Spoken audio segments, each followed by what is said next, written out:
Welcome everyone. Good evening or good afternoon, good morning, wherever you might be. Oh, sound check. See the sound. Okay, sound. Okay. Gosh, what's going on here? Great. Okay, excellent. Okay. So welcome. And I actually thought to just start with some questions that were asked last time that I actually wasn't really clear on. And since then, I've been reading a little bit up on Abhidharma, which clearly is an advantage if you happen to be teaching Abhidharma. I shan't really be pretending to be teaching Abhidharma here. What I'm trying to do really is, together with you, go through a text by Traleg Kyabgon in which he speaks about Abhidharma, and it's an important point. But Abhidharma, as you know, is it's a big topic. Anyway, of course, what we're talking about here are really the basics of Abhidharma. So you could say I should know. I would also say there are different ways that these terms are translated. So sometimes when you're looking at different translation sources and so on, you find different terms in English for the same Sanskrit and Tibetan. So there's a little bit of variations between what Traleg Kyabgon uses and what you find in what's called mind in Buddhist psychology. The text by someone called Yongsen Tenzin Yeshik Yeltsin, which was translated in the 70s, and then also Gateway to Knowledge, which was then translated in the 80s and 90s. And then recently also we have Stephen Goodman's work on mind in what's called the Buddhist psychology of awakening. And then finally, which probably would be the ultimate authority, which is this work by Chim Jampiang. Anyway, someone asks, what's the difference between cognition and ideation? And cognition, samjana, and ideation, manasikara. The first one, cognition, samjana, is when we conceptualize things in the sense of just knowing how something is classified. So, for example, we see an object and right away it fits in. You know, I'm looking at a table and then I think, oh, furniture, table, etc., right? Now, ideation is more when I begin to ponder the detail and I begin to have a narrative and a story about this thing. So the first is really just basic labeling, and the other is more kind of reflection on its nature. And then somebody was asking about why is it called intentionality, and that's about cetana. Cetana is, according to what Stephen Goodman was saying, he's saying that's really basic to our notion of karma. Karma as such is not one of the 51 mental events, and it's not really classified as the Dharma within Abhidharma as such, but Cetana is essentially what creates karma, and it is that movement in the mind where we have a relationship towards an object. And so it's basic to the dualistic setup that then imprints itself and becomes the foundation of karma. But intentionality is then the way that we engage with it. It's also, in other translations, it's called directionality. And let me just see here. Yeah, or attraction in the sense that we have a relationship to it. Yeah, it's just feeling a bit guilty that that I couldn't answer properly, and there'll probably be more of that. Someone's asking, was Goodman a student of Trungpa? Trungpa, yes, I believe so. I believe Goodman met Trungpa Rinpoche. Yeah.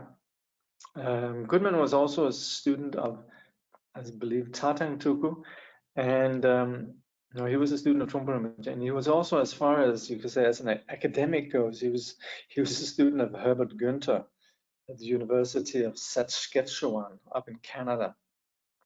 Okay, so let's look at the text for today. So we're presently in the so we're now we're in the second section of the book, in the section of Abhidharma, and we're looking at this section here, which is many. Gosh, who who does this? Huh? Who's responsible for these slides? Hmm? Good grief. Okay.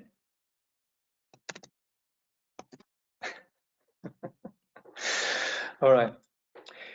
Piecing apart the human experience. So, Traleg Rinpoche makes a very important point, and you'll also hear Tsongsa Khyentse Rinpoche and many others making a point about that, because nowadays, of course, Buddhism is, associated with meditation, and just sit there and you become awfully calm and all of that, which of course is fine. There's nothing wrong with that, but there's a lot more to the science of enlightenment than just sitting and becoming calm. Of course, in a culture where enlightenment isn't really understood, then you take what you can understand, and that's why, understandably, then there is a tendency to just identify what can be understood, namely meditation, shamatha, sitting, being peaceful, and all of that. Unfortunately, it gets thrown in with a rather comical agenda of love and light and just being peaceful and vegetating and so on and so forth. So there's a little bit of a sort of a comical attitude sometimes in terms of this Buddhist project of peacefulness, and it actually is not fair, because that's not at all what Buddhism is about, but it's about how that's how it gets represented. Now, if we're talking about meditation and what we're doing on the path, then of course, then from the point of view of Buddhism, there's a lot more to it. And certainly what we're talking about in terms of taking the samsaric mind and transforming it into what we could call the nirvanic mind, or the awakened mind, then there's a lot more to that than just being calm. Calm is definitely helpful, but there's a lot more to it. And when we presently are studying the Abhidharma, this is then where we're looking at what are the mechanics, the dynamics, the conditions of our mind. And all the insights that we find in the Abhidharma, they might have been mapped out by the Buddha and then later recognized as, you could say, essential insights by later masters. But these insights, they're universal across time. It doesn't really matter if they were Indian or Tibetan or whatever. Everything we speak about in the Abhidharma is universal. And for 2,500 years, really, then everybody has agreed that this is a very helpful way of understanding the mind.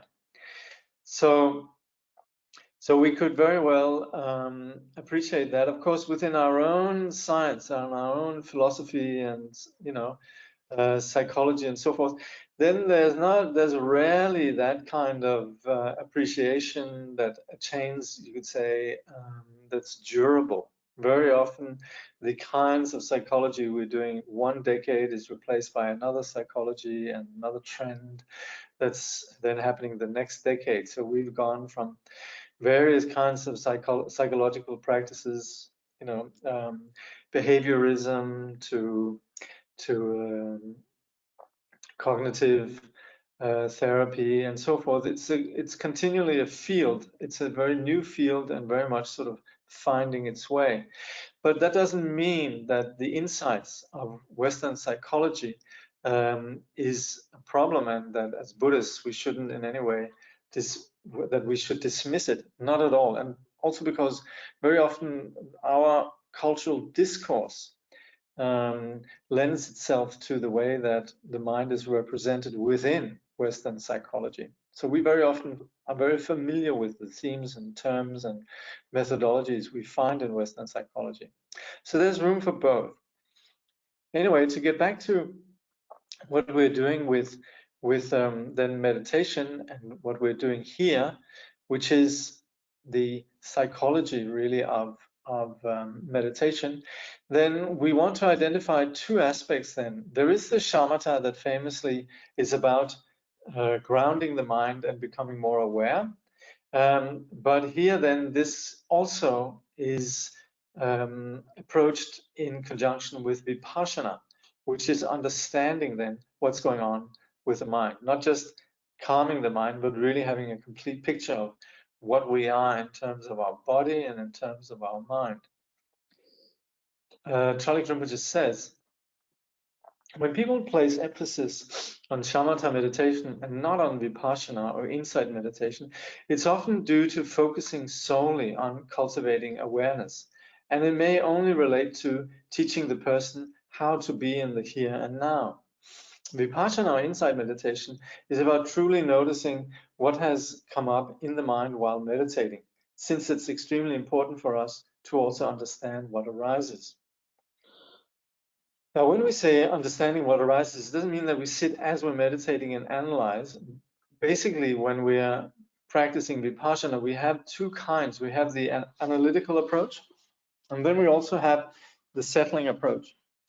And so if we're doing analytical meditation, yes, then we analyze it in the sense of essentially identifying whether or not it has the solidity that we attribute to it. And if we're doing settling meditation, then we're actually more interested in just letting the mind free itself, not being caught by whatever arises. But anyway, even when we're doing that, it really comes from a place of understanding the nature of what arises. Okay, so in this way, shamatha and vipassana go together, and very much what we're talking about here informs vipassana.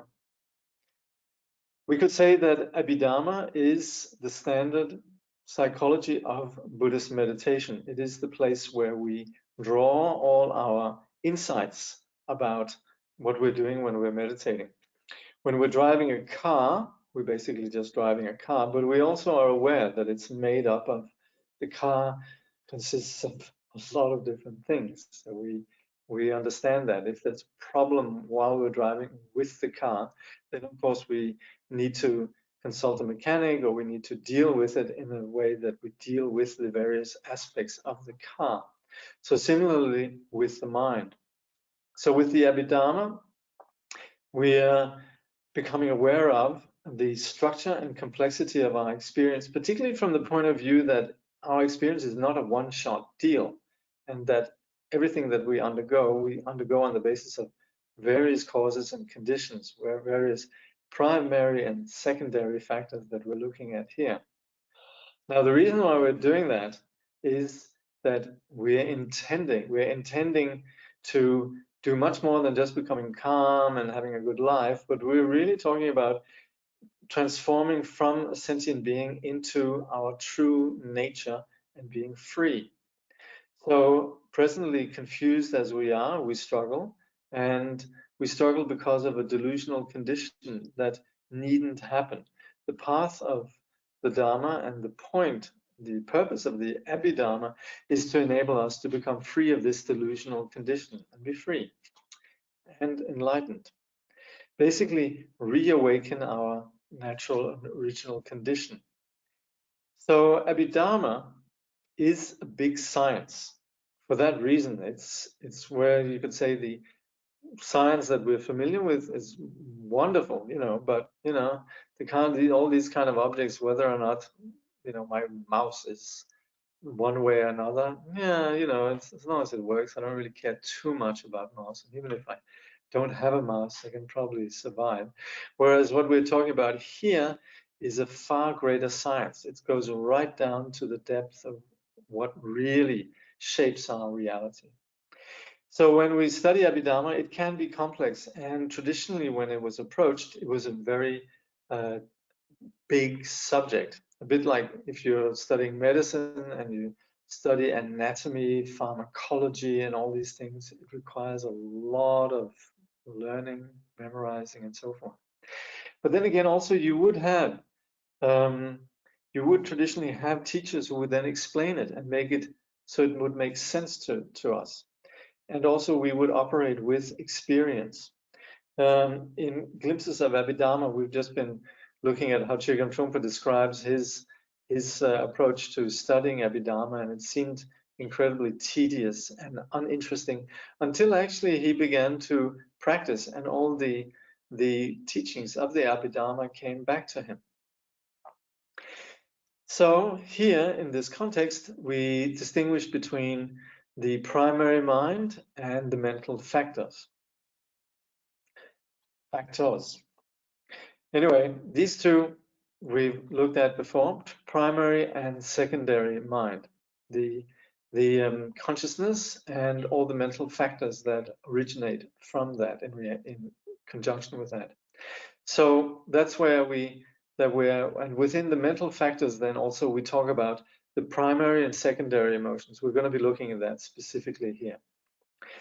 Traleg Kyabgon says, in the previous chapter, I spoke about mind and mental events and explained that in Buddhism, according to Abhidharma, if we want to learn how to deal with our emotions, we need to understand the primary mind and the so-called secondary mental factors. If we want to understand emotions, we need to understand the primary emotions and the secondary emotions. This means that, according to Buddhism, we have the notion that the mind is like an organization and the mental factors are like the different subsidiary departments. Now, all of this amounts to a very important insight, and that there is no unitary mind, there is no self. And so analytically, we can recognize that, but we've already identified that we have mind as many, many different things. And also intuitively, the degree to which we are not hung up on this sense of a solid self, the degree to that we are much freer. Anyway, presently we are more in the analytical and theoretical department and really just identifying the numerous aspects of the mind. But it is so important to understand that what we're aiming at operates, practically translates into an experience of flexibility, that we're not rigid, that we can actually see that our insistence on a self is the cause of our downfall, and the degree to which we begin to see ourselves as many a different thing actually sets us free, and we're much happier. So this is not just about a very dense sort of theory about the mind, but it's really about the path to freedom and happiness. So we identify that in here we have many different elements of mind with various functions, all our various experiences. They're not just one-shot deals, but they are composed of many conditions. So as sentient beings, we have one set of factors creating our samsaric experience that we are presently looking at. There's another set of factors that create enlightened experience. We could discuss whether we can say create, but the original condition of enlightenment is also understood in a particular set of factors it's not mentioned here, but we understand it in terms of all the qualities of enlightenment. So, for example, if you come across Vajrayana, you come across countless deities, mandalas, and so forth. These are all expressions of the infinite qualities of the enlightened experience. And we typically speak about enlightenment in terms of what we call the kayas and jhanas, or bodies and wisdoms. Traleg Kyabgon says, there is not something called the samsaric mind that we get fixated on myopically. To think that there is one thing called the samsaric mind, according to Buddhism, is brought on by ignorance through not knowing the mind itself. So learning what sorts of dharmas we need to reduce, monitor, modify, improve upon, or cultivate would determine whether we are being successful or not in terms of transforming our mind. As mentioned before, both positive and negative mental factors are called dharmas. So dharmas really just means phenomena or aspects. There's a lot of meanings to dharma, but here just as you could say factors, aspects. Then there is a question. Unpacking the different factors and elements creating our experience even extends to our very makeup to the degree to which our senses are developed. Would this then develop different biases in experience, i.e. oral versus visual or physical sensations, for instance? Yes. Our whole samsaric experience with all its makeup in terms of our body and all the various consciousnesses, all the various faculties and so forth, the way that we operate and are constructed, all of that has to do with essentially how we as sentient beings are caught up on the basis of our karma and on the basis of all these different dharmas, essentially. So yes, this goes right down to the very root of what constructs us. And various his biases also, that we are different in many ways. Yeah. So primary mind. So that is then the these are the consciousnesses. We have the 5 senses, but we also then have the thoughts, which also is something that we experience. So we have 6 elements of sensory consciousness. So the primary mind is then made out of these, and these are the field, or these are the scope of the sense powers. The indriya, or the wangpo in Tibetan, they work with these sensory impressions. And so when we perceive things, then we begin to, I see the table there and I begin to label it, and the 5 factors that we looked at last time all apply. That's how we organize and also respond to these experiences. And these they then give rise to the secondary mental factors. So these primary experiences then give rise to like, dislike, resentment, competitiveness, all these that we're going to be looking at. So these are then the secondary mind, and they also have primary, secondary. There is the it's just me getting a little bit obsessive here. This bothers me. There you go. Okay. Who makes these slides? So there we're talking about the kleshas, the conflicting emotions, the way that we react, and of course, mainly we're talking about the afflicted mind. So it operates in terms of kleshas, or the toxic mind, or the conflicting emotions. So the mental factors, then, all of these, they are literally what arises in the mind. So we have 6 primary mental processes. We're actually going to see within the mental factors, we're also going to see virtuous states of mind. But presently, we're just mainly looking at the conflicting emotions. And that's why we have the 6 primary mental processes, the Sanyan and the Mula kleshas, and the 20 secondary mental processes, the Nyinyun and the Upaklesha. So the first 6 are the primary negative emotions. The second set is the subsidiary conflicting emotions. Okay.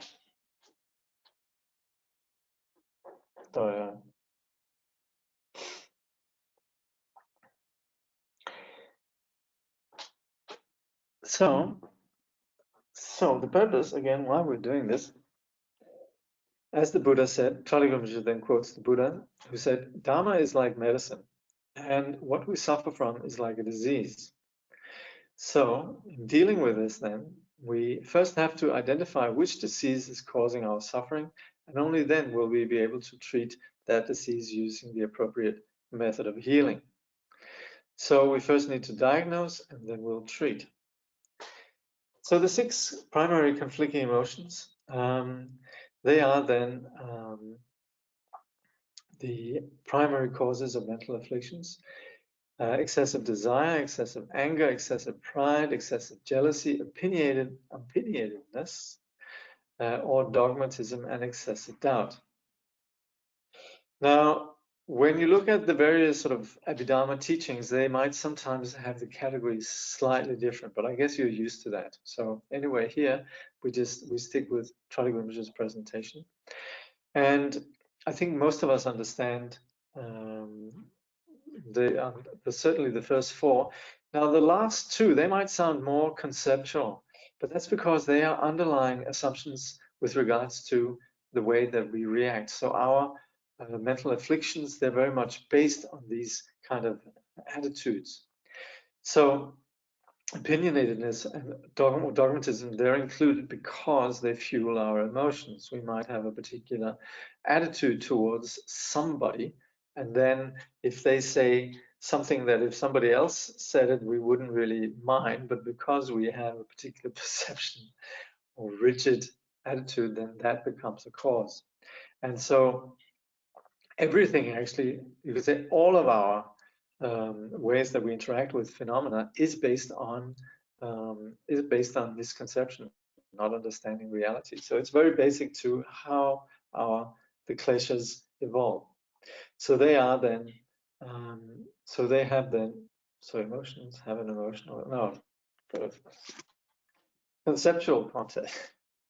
Yeah, so they have, this is also Traleg Rinpoche's point, they have a conceptual component. Yeah, so we're clear on that. Yeah, okay.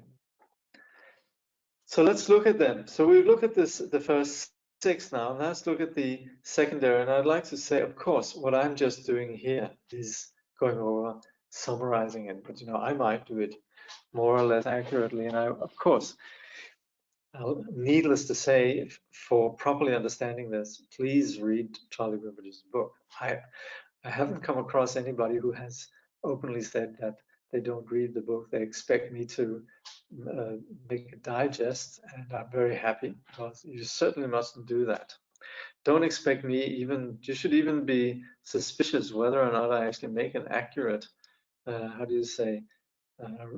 presentation of Traleg Rinpoche's book.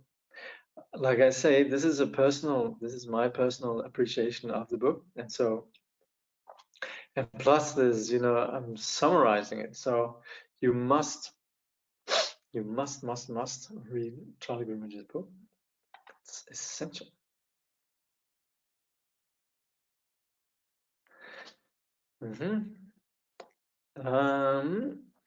Comment here. I find the description of senses being active very interesting, as it leads away from the I of agency. Yes, it leads away of the I of agency, and also gives a much more complex understanding that also, takes us away from, being either good or bad and so forth. The moment that we touch on complexity, or what we effectively call dependent arising or conditionality, we're beginning to, we're setting the mind free. We're beginning to see how it's composed of many different things.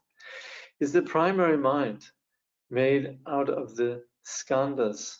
The primary mind is, the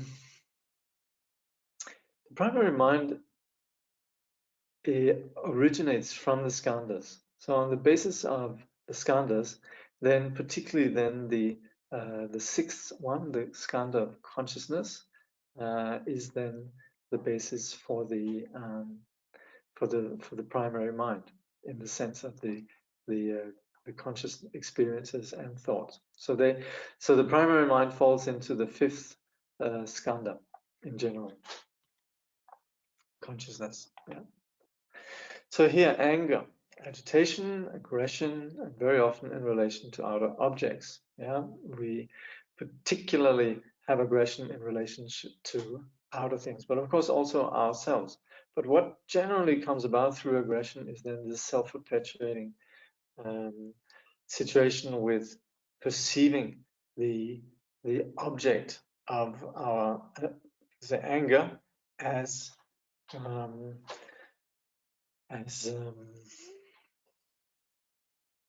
what's the word?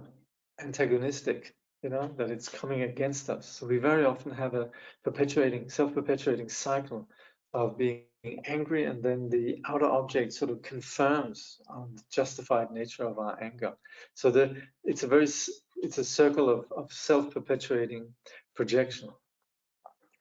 Resentment, inability to forgive, and with time becoming an unforgiving person. So we could have that, and also once it becomes a habit, it becomes a very rigid, sad situation of being unforgiving. Malice, wishing others harm, just wishing others, all of them, not just enemies, harm, being a malicious person, wishing others harm. Excessive competitiveness, comparing ourselves to others. others, yeah, feeling we're not good enough, feeling, not feeling we're lacking. Concealment, hiding our true nature and perceived shortcomings to others. So that kind of hypocrisy. Miserliness, we feel impoverished, like we need stuff and we can't let go psychologically and materially. So then we have this deception in relation to oneself. So there we wish to project a certain image or pretend to be a certain way to others. Then there's us towards ourselves, where we imagine or think of ourselves being in a particular way. And then there's just plain cheating, deceiving others by cheating them, not caring about what actually might happen to them. And then there's the representing oneself, which is then basically holding on to a particular unfounded idea or storyline about ourselves. So then there's wanting to cause harm, which is a bit like malice, but then also feeling God.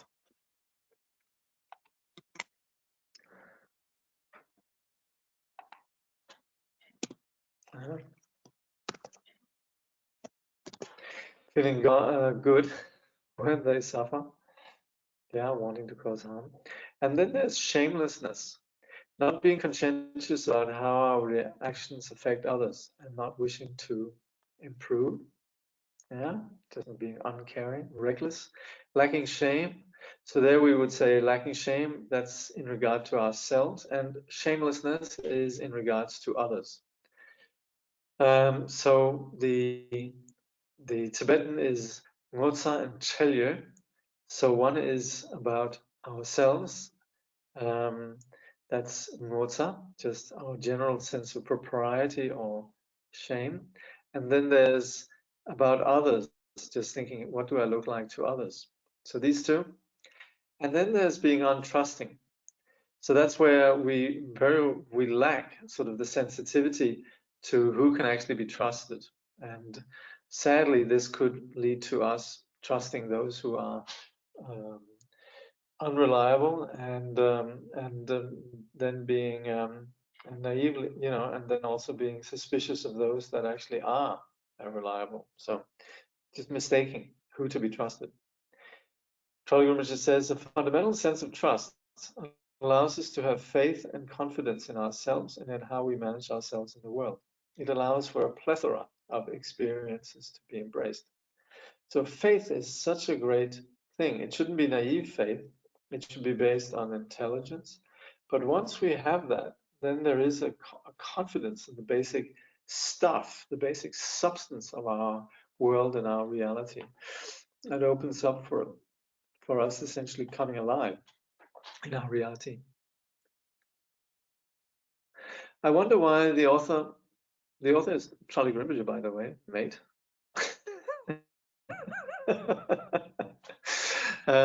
Names the negative emotions using the word excessive. Well, yes, because we could say there could be anger that we work with. In general, yes, it's true. We normally just say anger, but Traleg Kyabgon's point is that anger, just in and of itself, could easily be dealt with. When we talk about excessive, it's when it really sort of attains a big degree of authority. Yeah. So, yeah, anger, of course, is in and of itself, it's not okay, but the point here then is that it's degrees that they can be worked with. Yeah. Modern psychotherapy does a lot to label shame as a negative emotion, whereas in the Abhidharma it's presented as a positive quality, almost as a kind of humility. Yes, and we would say that there's a sense of propriety. Sometimes we talk about shame in terms of propriety, just in terms of our decorum. So it has a lot to do with our sense of how we carry ourselves with dignity and so forth. So there's a little bit of there's a leftover in Western psychology with sort of shaming, and the sort of the abuse that has come from using shame in a perverse way. So naturally there's some stigma that goes with the way that we understand shame in Western psychology, or modern psychotherapy. Whoops. So then there's being unmotivated, Lelo in Tibetan just lazy, actually. Normally we just say lazy, but it's a complacency that nothing is significant or worth doing. We're just dull. Then there's forgetfulness, not paying attention. And that means that we're not really present in our life. And then we easily prey to negative, going down sort of habitual negative paths. Stupor and mental agitation is that we can be physically or mentally dull or excited. Fixation is when we are stuck. We don't let go of our concepts. We are then obsessed. And distracted mind, being scattered mentally and emotionally, we cannot work with the mind. So these are the 20, and like I say, you need to here I'm just summarizing it in the context of what we're going through the chapter, but of course these are details. Now it's not about us learning these by rote as such. It's more about us really developing a sense of how this exists within ourselves. So it's not really about something that needs to be learned as a good Buddhist, but it's more of saying, oh, the Buddhists, they believe this. It's more, it's intended to just say, check it out, just like if in school in physics you might say that two different chemical um, components create a particular reaction. Well, you go into the laboratory and you check. You don't just sort of say, okay, this is what they believe here.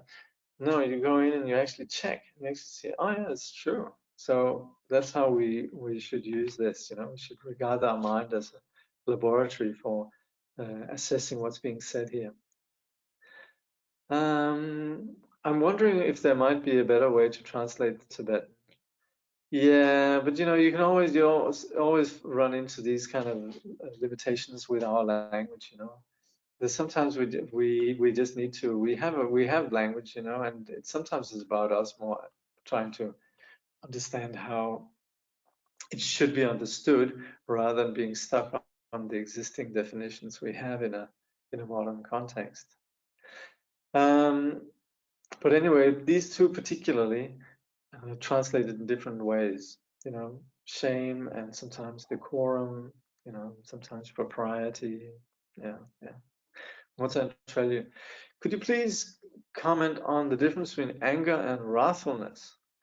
Well, anger generally falls into the department of kleshas, aggression. Wrathfulness is compassion. If we're strictly speaking, the way that is translated, like we talk about wrathful deities or a wrathful guru, that means somebody who's just strong and assertive and in some way awe-inspiring. So that's where there's an intelligence that's manifesting in a very vivid and strong way.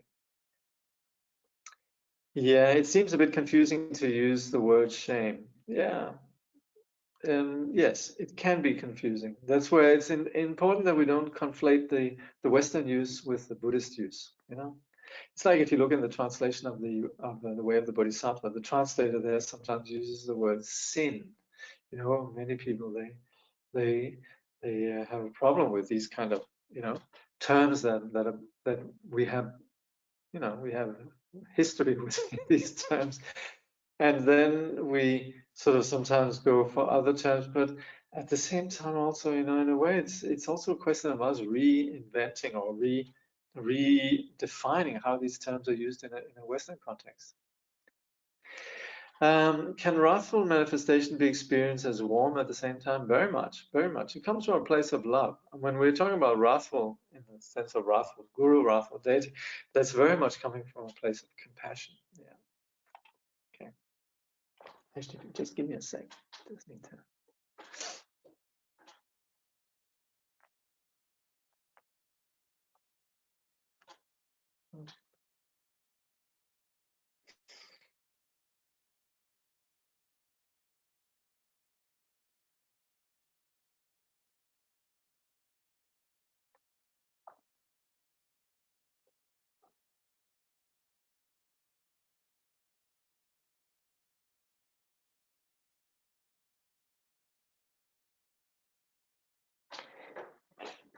Good. Realizing how mental factors work together to understand the mind. So to work with our emotions, we need to pay attention to the above 6 and 20. So this is, again, something that's very practical. Just like if we're studying physics, we begin to understand how, acids work, we understand how the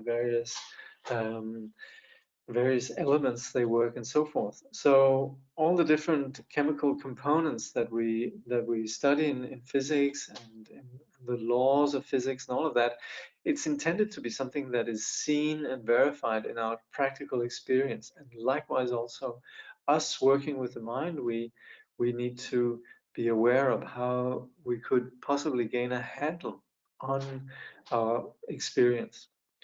So once we do that, then it's easy to identify what's happening with us, and also it doesn't become a question of us overcoming emotions as more as we can work with their conditions. It's not like, oh yeah, I got over my jealousy, I got over my anger. It's not like, oh, I got over it. It's just that we understand that jealousy is fed by different conditions. Anger is fed by different conditions. And then we can work with these. So if we, for example, have anger, we could begin with just doing things that are easy. We could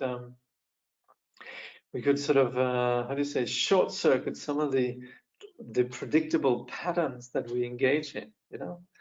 We could, if there's somebody that we're angry with, we could possibly sort of extend ourselves to them, possibly even be polite without necessarily being hypocritical. We could have a way of softening the whole dynamic. So this is working with conditions. So Traleg also gives the example of, for example, if we have a problem with miserliness, we not just us overcoming our miserliness, but it's begin in small ways. For example, paying the bill, and also we could be generous with, we might, not like to give our time and attention. Then we could maybe try that, and also that way we could also get over our various kinds of lack of generosity. And yes, rather than wishing someone suffering, we could begin to wish them well and so forth.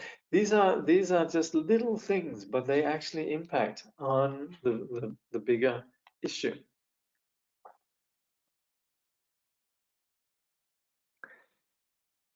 Yeah. So perhaps translators have a marketing role too, i.e. understanding the audience. Yes, and of course that's true. And there is so much effort being put into translations to adapt to the audience, for sure. Yeah, you probably wouldn't in ordinarily use terms that would alienate the audience. At the same time, we sometimes end up, just from a translator point of view, you end up with a very limited sort of vocab if you so sometimes you have to draw on some of the sometimes perceived archaic terms. Anyway, and somebody also makes a point, yeah, it's a good thing to feel ashamed about negative or deluded actions, on a very immediate level, And the problem modern people have, this is a pet peeve of mine, is that they'll say you shouldn't feel shame, you shouldn't feel guilt. But the thing is, we do feel guilt, we do feel bad about things. Now, if we also then have this sort of moral imperative that says you shouldn't feel shame, you shouldn't feel guilt, it's bad to have shame, it's bad to feel guilt, then not only you have it naturally, but you also feel bad about having it. And that's actually where it's quite good to just say, I feel ashamed and I'm going to do something about it. The beauty of it is that in Buddhist teaching, we're not stuck with shame the way that it's often perceived elsewhere. We actually would say shame is just the beginning of a solution. We feel shame, that's a good thing. I feel ashamed that I stole the chocolate out of the little girl's, hand. I whatever. We just feel bad about something stupid what we did. And that's the beginning of actually doing something, positive. Is it correct to say that feelings arise upon contact while emotions are triggered by mental events? Yeah, but there's sort of this is a point here that uh, emotions also come about through contact with objects. because we have likes and dislikes, and these likes and dislikes, they then become all these the both what we call the root or the primary conflicting emotions, and then they become secondary. So they very much work together. Yeah. Shame or regret. Yeah, but shame is like, yeah, it's definitely linked up. But I would say we we shouldn't entirely give up on certain terms. But of course, individually, we can choose to, to not use particular terms. Yeah, but don't get a shock if you find the word shame still hanging around in Buddhist context. That's might as well prepare yourself. You might come across it. Yeah. Okay. So, what is our underlying worldview? That's an important one. Our underlying worldview is significant in the sense that that's very much where we're coming from. That's our whole culture. And particularly us who come from a materialist culture, our worldview is so embedded in all the books we read, the movies we watch, the songs we hear, the conversations we're having. So this is a big one. Very important to be conscious of this underlying phenomenon. So Traleg Kyabgon's point is that we need to be clear about our reality, and we need to apply this insight constructively. Of course, what we are doing in this context is that we're developing a more sophisticated, greater worldview. And that's where we then need to apply this worldview. And this also becomes, in our application, it also enables us to part from our habitual negative outlook and also consequently negative actions. So when we encounter, based on this more insightful outlook that we're studying here, then we can see how difficulties can be a way to inspire positive actions. So once we come across difficult situations, we can say we come across things that require our patience. We say, oh, wonderful, this is helping me generate patience. And also we have aggressive, well, this is interesting because we might sometimes, Traleg makes the point, we might sometimes have aggressive feelings. If we, for example, come across persons, corporate crime or inept political leadership and so forth, where we see there's people who are suffering as a consequence, our initial compassion all of a sudden can be sort of go into this sort of mode of just anger towards, this political person or this particular group and so on. And that's the initial compassion actually becomes hijacked by this aggression. I I was talking with a Buddhist recently who was talking about this person who wanted to actually think this we got to shoot some of these political people, and I'm not sure that's how we would want to deal with it. Traleg just says then semjo, which is then the mental events, mental factors. It says semjo means something that issues out of the mind, as previously mentioned. What we cultivate involves both the existing structures in place and the introduction of new ones, additional to these existing structures. With this approach, we do not have to totally dismantle the old structures before we put new structures in place. This is how one can become more kind-hearted and less malicious, but have a scattered mind, yet still be making progress. This is good news, right? So, sometimes we might be practitioners, but yet we're still rather imperfect. And then we come across people who are, being a very imperfect practitioner, people might say, wow, you've been practicing Dharma for so long, how come you're not enlightened? and, and yes, so true, so true. And yet, there's been little things that I've been able to do sort of in terms of my neurotic mind, but yes, but that doesn't make me give up altogether. I haven't completely replaced my samsaric mind with a nirvanic mind. And so we work incrementally. So we sort of dismantle some of the old structures and we gradually put in new structures. And we might still have a scattered mind, but hopefully You know, on the basis of our good intentions, there might be some progress. Um, guilt is I did something bad. Shame is I am bad. Difference in how we internalize. Yeah. See, in the Buddhist context, shame is this sense of, oh, not good. But it's not a final thing.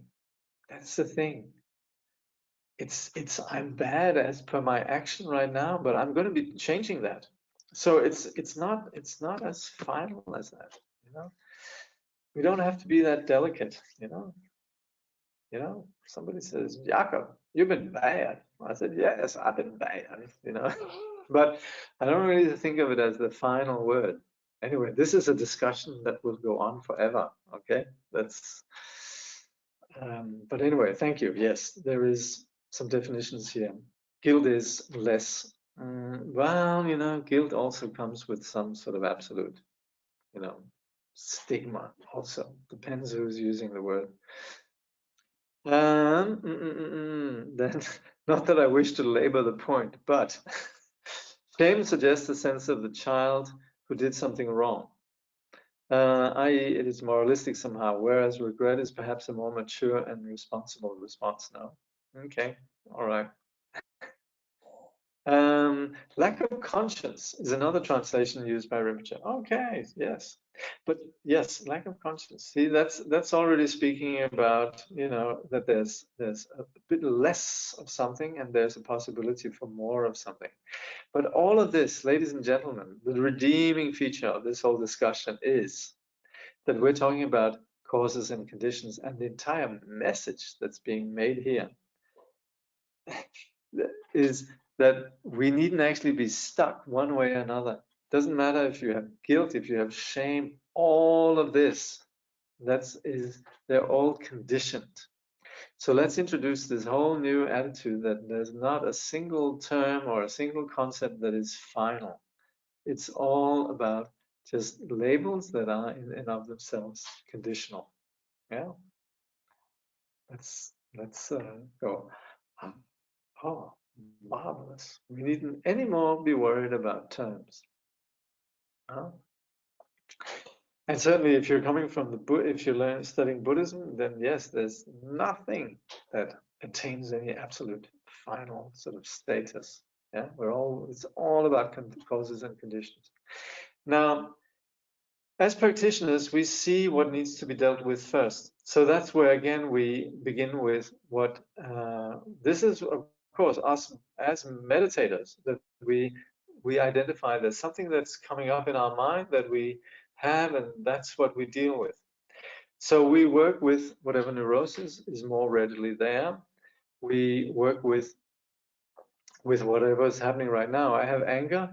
You know, that's not something I put off in the future. That's something I work with right now. So we recognize, we work with it, and as we're working with it, and this is again where meditation is radical, because we're not going to all of a sudden make anger go away, but we could begin to be less fixated on it. And that's what we can't just do that by a moralistic wave of the wand. We need to do this in terms of giving anger less power, by giving it less attention, by feeding it less. And that's where meditation is radical, and that's where we work and erode the authority that anger has over us. Traleg Kyabgon says, I'm sure we can all recognize the range of negative mental factors within this chapter. They may be very familiar to us all, yet at the same time, we're all different people. According to Buddhism, we differ from each other because not everyone displays these mental factors to the same degree of intensity or in the same proportions. These qualities, states, or propensities are unevenly distributed and embodied in each samsaric individual differently, so will manifest diversely and in a myriad of ways. Yeah.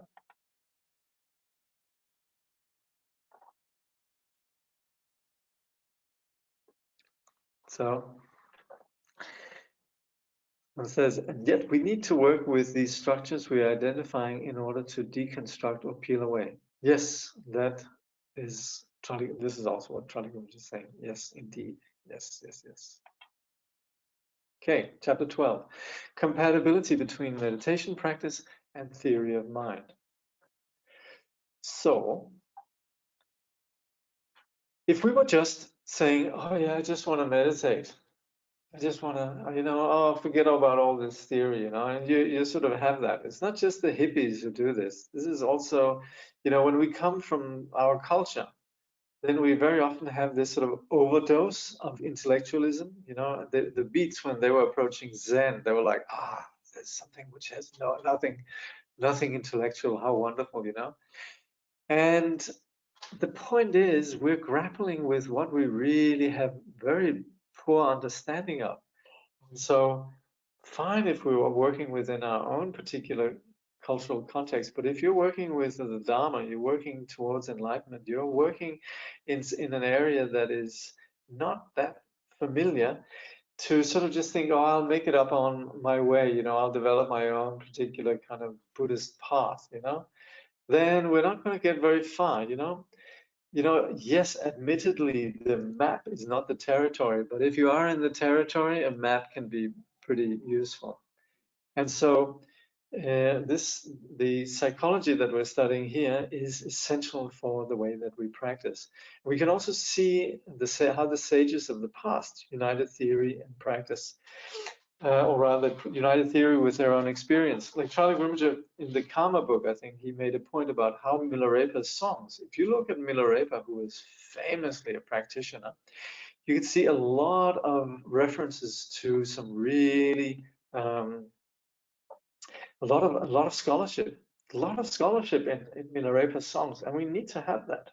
You know, you know, you can't get into a car and not want to know what is the accelerator, what is the clutch, or what is the brake, what is it about oiling the car, what are the windows, the doors, seat belts, the dashboard, the changing of the timer belt or whatever. All these things, they have nothing to do with becoming a mechanic or obsessed with theory. It's just operating the damn thing. We need to have some handle on what it is we're living and experiencing. So we need to have some basic understanding of this mind and it's how it works. So theory is essential. Now that, of course, we don't just leave as just a theoretical thing. We drive our car, we integrate an understanding with how we practice. And that also means that when we're practicing rituals, sadhana, we need to know exactly what it means. I've been talking with people who practice sadhana who say, I'm just about to throw it all out. I can't, all these stock and all these things. Oh, I'm up to here, what is it? And of course, if you don't understand it, if it's not basic to your personal experience and what really matters in terms of your lived life, then just sort of joining a Buddhist ritual because you hang out with your friends and you eat some cookies and you have a jolly good time, that's a very, very weak sort of approach. There has to be exact understanding of every line in the sadhana. It has to speak to what's happening within ourselves.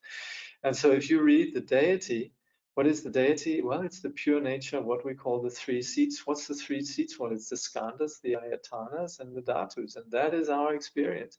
But if we don't study the Abhidharma, then we won't know that. We'll just like, oh, I wonder what these three seats are, So we need, if we're practicing sadhana, ritual, any kind of Buddhist practice, it has to be seamlessly part of ourselves.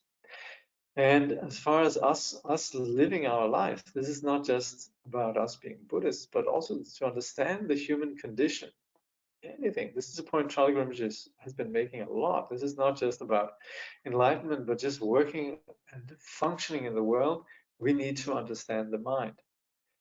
Now, definitely Western psychology is familiar and uses familiar language. So they can be very helpful in terms of our Buddhist practice. But at the same time, Western psychology is something quite new, and there's a lot of, you could say, areas that it doesn't really understand the mind. Buddhist practice has been around for a very long time, tried and tested, and it operates with all aspects of the mind, and it's done so very successfully. So it's not as if we all of a sudden could say, oh, well, Buddhist practice is fine, but it does need Western psychology. Sometimes we can, definitely, and there's nothing wrong with that. But also, we should appreciate that Buddhist practice can work alone. Many people have worked with Buddhist practice, and they've been able to use just Buddhist theory and practice successfully. The bottom line is that, of course, we need to know what we're doing. So as far as Buddhist practice goes, we would need to have this insight from the Abhidharma and certainly some sense of direction. So that's where our practice has to be grounded in thorough theory. So this Abhidharma that we're studying here is not about just some rarefied realm of philosophy. It's about something that applies to all circumstances. Traleg Kyabgon says, if there is no compatibility between the practice and the theory, especially if we use a completely different theory, we're unlikely to get a good result. There has to be compatibility between theory and practice. We will receive more benefit from the practice if the theory is compatible with it and supportive of a positive outcome. So we have to be completely clear on what we're doing when we're practicing. So two systems of governance, what rules us, the primary mind, the 5-6 consciousnesses, the 5 senses and the mind, and then the secondary mental factors, the 5 omnipresent factors we looked at last time, and then mental events, the 6 root and 20 subsidiary mental events that we've looked at. So knowledge of these inventories are very helpful for us to recognize what arises, what happened in our mind. And there's innumerable ways the root and subsidiary mental factors combine. So you might, for example, have anger, but then you might also, together with anger, you might have elation, or you could say excited states of mind or dull states of mind. So if we're dull, then anger becomes sort of a passive aggressive thing that hangs in there. If we're elated or excited, then it might be something that we express wildly. So all these work together. Traleg says the list is comprehensive and includes emotions, feelings, thoughts, and elements that are related to our mental life. It is advisable that we become more educated as we go along with our meditation practice. It will refine our ability to distinguish between the many emotions and to see how they arise. So again, this is where we need to turn our mind into a laboratory and see how this actually applies. Now, in Abhidharma, we're not concerned about behavior. We're not concerned about how we are perceived. This is not about us becoming good Buddhists, good compassionate Buddhists. You know, it's not at all about that. This is about us knowing what's happening with ourselves, working with ourselves. So we're not, if you become a Buddhist, you're not expected to behave in one way or another. It's about working with what's happening inside, and nobody can be the judge of that, of what's happening with us. We're working with ourselves, and already that is a big deal. It's not about us adopting a set of, you know, behavior patterns that is acceptable according to some imagined church, but rather it's about us beginning to understand the dynamics happening in ourselves and not be deceived. So it involves becoming increasingly conscious of our hidden agendas and assumptions. So this is where we begin to cotton on to what is really that drives us and what are the assumptions, the belief systems that we are operating from. Traleg says, we may be hiding an aspect of ourselves from others that we do not need to hide because in our estimation, we have exaggerated how bad the situation is. We may be ashamed and feel we should not allow anybody else to have knowledge of a particular shortcoming. Subsequently, we go out of our way in order to appear totally different from who we actually are and what we're experiencing. See, the point of what we're looking at here is actually we're a lot more innocent than we think we are. You know, that's the bottom premise. Again, coming back to our shame and guilt discussion. And the premise of the Buddhist path is that we're essentially all innocent. All beings have Buddha nature. It's just because of this sort of cognitive, you know, misunderstanding. Somehow we got it wrong. We end up as sentient beings. But there's actually You know, if we begin to understand what drives us, we're actually not profoundly flawed in any way. Buddhist psychology and meditation. Buddhist psychology works with practice. So when we're looking at an understanding, this also needs to be combined with its application. So we have, for example, willpower, but that willpower needs to be grounded in an understanding of what it is that we need to achieve. So we need a detailed and intimate understanding of our mind in order to work with it. This is what we've been looking at here. With less fixation and wider acceptance, we have greater freedom in our life. And this right from the start, actually, in this book, Traleg just made a point of, we have so much more joy in our life the moment that we begin to let go of our rigidity and fixation. So this is where we free ourselves from the distortion of the afflicted mind. The interesting, Traleg was saying that even though this word is not used so much anymore, but that as one definition of the afflicted mind, the kleshas, it's what's called lusen dongwa, which means that which tires out or exhausts the body and the mind. So afflicted, tired mind encourages negative actions and we become disturbed. So once we are caught by these afflicted minds, once we fixate on our mind in this particular way, it affects us both in terms of body and mind. We have both mental disturbance and also physical disturbance. Traleg Rinpoche says it afflicts the body and mind, making us feel completely worn out, and it turns out badly in terms of how we interact with others. The depression factor that is mentioned, dupa in Tibetan, is very significant because when we experience negative emotions, then negative states of mind arise, and these collectively produce the depressive mind. If our mind is filled only with negative actions, we become diminished and forlorn. So all in all, what we are dealing with here is something that has tremendous impact in terms of our entire well-being. So we talk about combining these combined causes of conflicting emotions. 6 factors here. So these are bases, which is what we come with into a situation, our body and psychological makeup. The object, which is then something we see. There's me seeing a piece of chocolate. I'm habituated to liking chocolate or an orange or whatever. That's the object then. And then the sensory stimulation. It could be then something that I don't like. I don't know, castor oil or something. You see something, you respond, right? So these are the most common causes of our emotions. Basically, on the basis of who we are, an object, like, dislike. Very basic. Now, there are further ways that we then solidify this. We can discuss things, we can think of it, we can develop narratives around this, or we can discuss with someone else and so on. So we conceptually and verbally objectify this event, this experience. So then that becomes part of us. We develop habituation to a particular style of emotion. And we think about these things. We then have a solid narrative. I don't like that, but I like this, and that becomes part of us.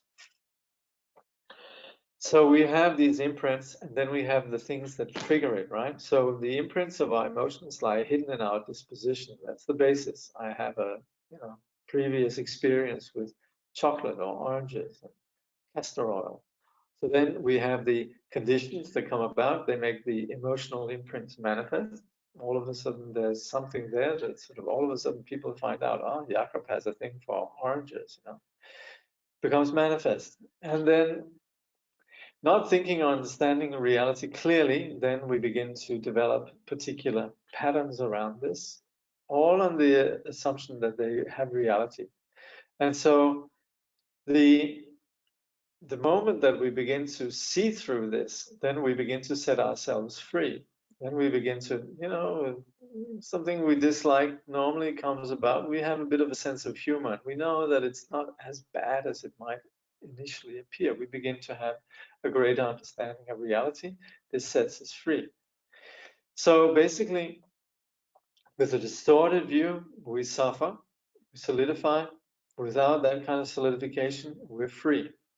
Traleg says, as discussed, as samsaric beings, our reactions are highly habitual due to grasping and fixation. In life, we should be feeling good and thinking clearly, but we do not always have that experience because we think and see the world in a distorted way. So again, this is about us beginning to understand how we operate and to set ourselves free from that. So just a little bit more about these combined causes and conflicting emotions, these 6. So left unresolved, emotional experience arises habitually. So that's the basis, right? Where there's this thing that sits within us. So then with the condition of an object, these emotions arise. You know, we might have an unresolved issue with, I don't know what, you know, we could have something we haven't thought about for a long time, you know, maybe a person or an event or a particular word or something, and then something comes up, these emotions arise. So this is due to the object out there, but it's also due to the entrenched habit. And this is also because we've been habituating ourselves. That also is what we've talked about, the way that we identify things, objectify them. And then we weave narratives and think about things in a particular way. So these then give rise to these primary and secondary emotions that we looked at before. So there again, we look at these, there are 6, the basis, the object, the stimulation, discussion, habituation, and then the further thinking. So whatever we experience, and this again comes back to this, the dependent nature, the conditioned nature of everything, is that whatever we experience in terms of trouble, suffering, and so on should be understood in a systemic context in terms of causes and conditions. And when we begin to understand that, then we can work from the point of view of being constructive. And that's where we begin to have resilience. We begin to be able to enter into problem solving and meeting with situations from the point of view of being in a particular way, having what Traleg just refers to as character.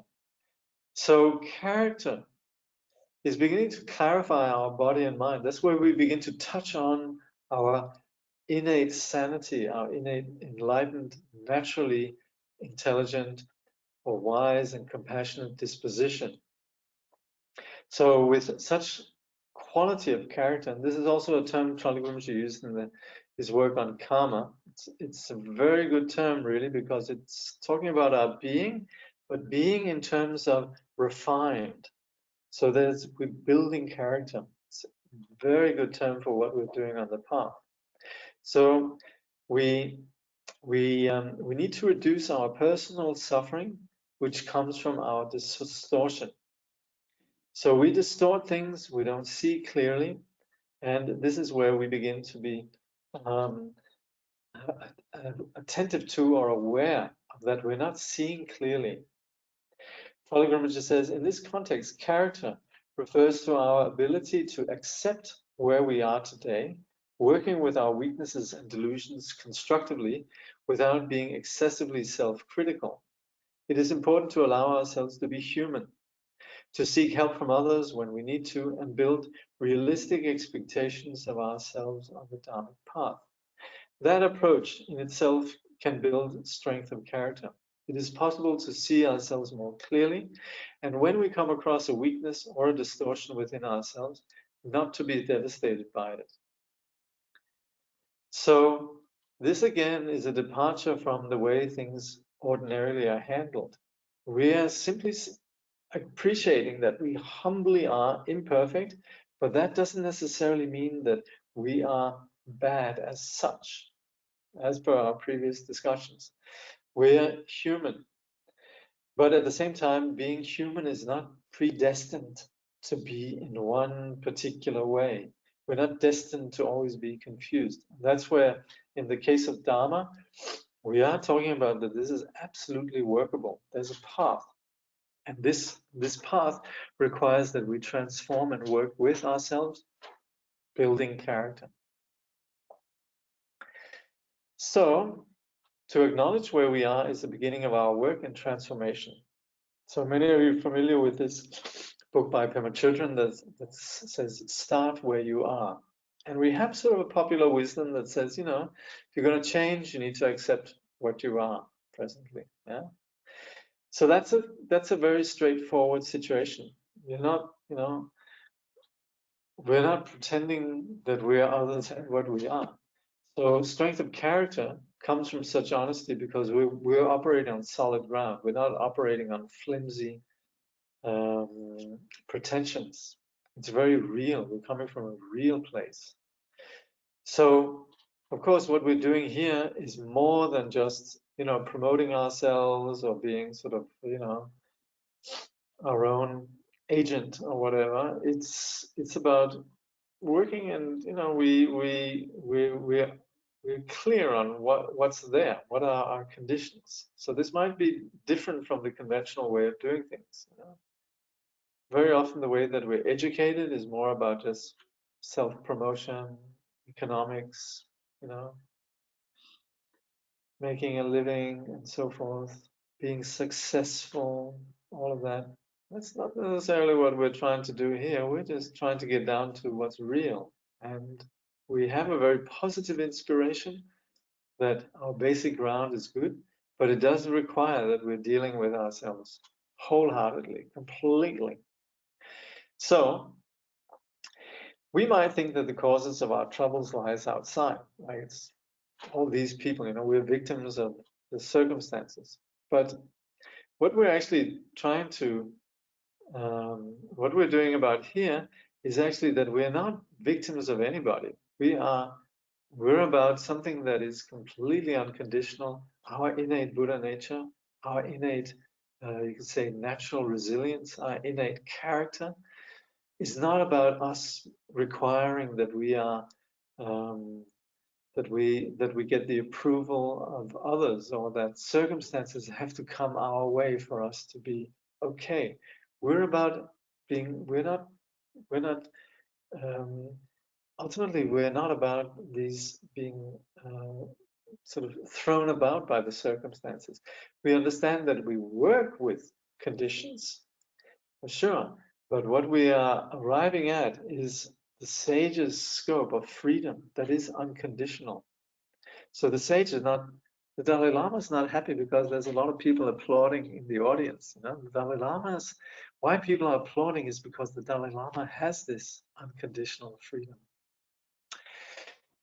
So in reality, this where we're heading towards is something that gives us more autonomy and self-determination, sets us free.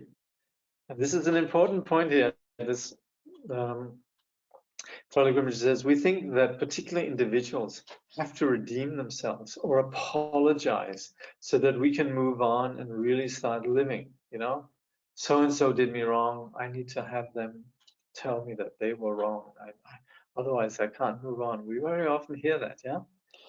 Traleg continues, the Buddhist approach is the opposite of that idea. Character building is also about unconditionality, that we can move on with our lives, even if there's no opportunity for closure, as it's often called, with others. Whether someone redeems themselves or apologizes or not, we should still find a way to move forward. This is a very positive and transformative message. So we're not about placing the blame on others. We take charge of our life. I think this is familiar, a lot of us talk about, we don't want to be, victims and so forth, but this is about how effectively we really achieve that. So as we free ourselves, setting ourselves free, then we gain complete autonomy. No guru, teacher, husband, wife, father, mother has power over us. That's the point. We train the mind, knowing and working with its various aspects as we train the body. To begin with, or rather we begin with what is manageable, which enables us to work with difficult issues further on. So we start with training, in a small way, and then we, later we are doing, more challenging exercises. So the two are connected. So succeeding in one aspect impacts on the others. So eventually our mind becomes pliable.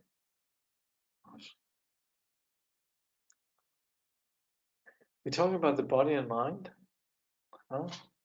As I'm sitting here, I take these notes and I'm sort of going, what? I'll just check. Probably somebody's going to ask, what are the two? And I'm going to go, hold on. What are the two?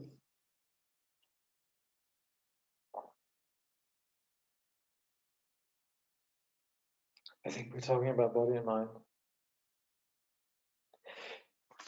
We might be talking about body and mind. We might be talking about primary and secondary mental events. Anyway, working with these conditions, bottom line, there's two, right? So they're conditioned. So eventually, working with these, our mind becomes pliable.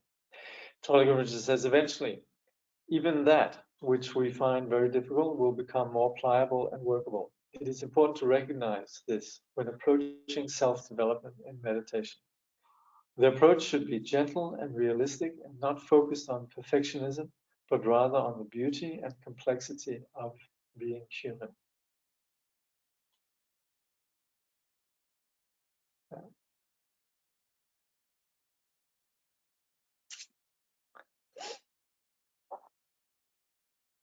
I think actually the two here refers to what is manageable and then the difficult issues. So, once you work with what is manageable, the famous story of the person who had problems with the student of the Buddha, very tight-fisted, didn't like to give things away. So the Buddha said, okay, if you really can't give things away, then give from your right hand to your left hand. The person did, all right. And then eventually giving from left hand to right hand, eventually was able to develop greater generosity. So I think that's the two actually that we're talking about here, the sort of the small things that eventually enable us to do greater things. But again, this comes from a very gentle, not idealistic, not sort of moralistic approach, but very much working with what is rather than what should be. So working with the recognition of our human condition. Yeah. Okay.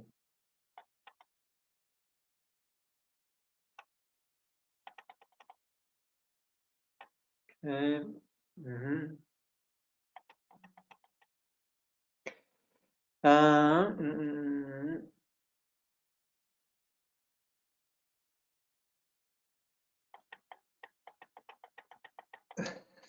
I think this is from the previous discussion. What we need to know is on a need to know basis. Well, it's very much about us making headway into experience, right? If you then somebody comments here, I think, if you don't know the function and purpose of an indicator, you might mistake it for a broken light flashing on and off. Your car analogy helps. Oh, good. Understanding every line in the sadhana is important. So does reciting in Tibetan then serve differently, for example, to help focus the mind? Surely then familiarity of our own language is so important in sadhana. Yes, I mean, we sometimes hear this thing, oh, there's great blessing in chanting what the masters of the past do. And that applies if we have this incredible devotion for the masters of the past, which is a good thing to have. Yes, but it's not all of us who have that. And there's a lot of blessing and also understanding what it is that we're chanting. If afflicted mind is an imbalance of the internal winds, is the stabilization of the winds then a way to think of our sadhana and application of antidotes then? Well, yes, but we also need to understand the difference between wind and mind. So to work with what we call the path of skillful means, upaya marga, that is where we work with the body as an aid, as a secondary aid to the mind. And that's where, yes, if we can balance the nadi and prana and so forth, that's very helpful. But we need to also know the implication here. bit like we started off saying in terms of shamatha and vipassana. Does one best focus on enhancing one's strength, seek to dissipate, address our weaknesses, or both? Well, interestingly, Traleg started off saying that we begin to focus on what it is that we can do, and then once we have that, what we can do, then the weaknesses become less. So they operate together. Could you talk more about primary and secondary emotions? For example, jealousy manifests, but maybe it's driven by resentment. Well, we have these 6 primary emotions, and they're basic then to those. So we would identify anger, right? But then again, our anger might be have more a sense of malice, or it might be resentment, or it might just be anger, But there's anger and anger, and then there's subtle differences between just anger as we're seeing it, and then like an angry person who is in fact a gentle person who's just sort of, all of a sudden, lost it, and then somebody who is thoroughly, deeply malicious, right? So that's you could say there's an overall simple understanding of these primary emotions, but then the subtle aspects are more identified in terms of the secondary emotions. Apologies for too many questions today. Thank you for your responses. No, it's good with a bit of discussion. Just, yeah. I'm in awe of Traleg Kyabgon's ability to teach this subject and explain in a very clear way. He was so skilled, very inspiring. What a loss for the world that he passed at only his early 50s. Indeed, yes, indeed, yeah. Fear is always at the core of anger. Yes, and duality is at the core of fear. And that duality operates from a subtle sense of the other in relation to me. And so the other is objectified in a way. So that is where the other is perceived in terms of fear. Myself, I have attachment to myself, and yet the other is seen as other. And so we would say that even at the core of fear, there is the core of anger, but in the sense of the dualistic setup. But yes, you're right, of course. It works together. Yeah. Okay. Yes, there was quite a few questions today, but that's good. And above all, this is intended to be something that we work with and experience and become familiar with, and it helps us temporarily and ultimately.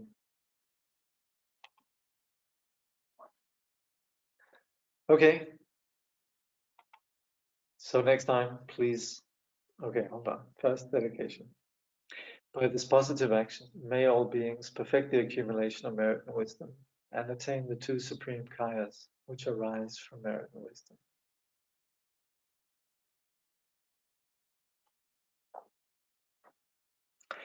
So please read chapters 13 and 14, Positive and Negative Mental Experiences, Buddhism, Psychology, and Psychotherapy. Look, next Thursday, I'm sorry, I'm going to have to absent myself. Please forgive me. We've already had one, I know. This was on the occasion of Rinpoche's birthday. This time it's myself. I have no choice. So the July 9 is not happening, and there won't be. I just fixed it, so there won't be reminders going out. But we will reconvene in 2 weeks' time, July 16. Yeah, so you have plenty of time to read. Okay.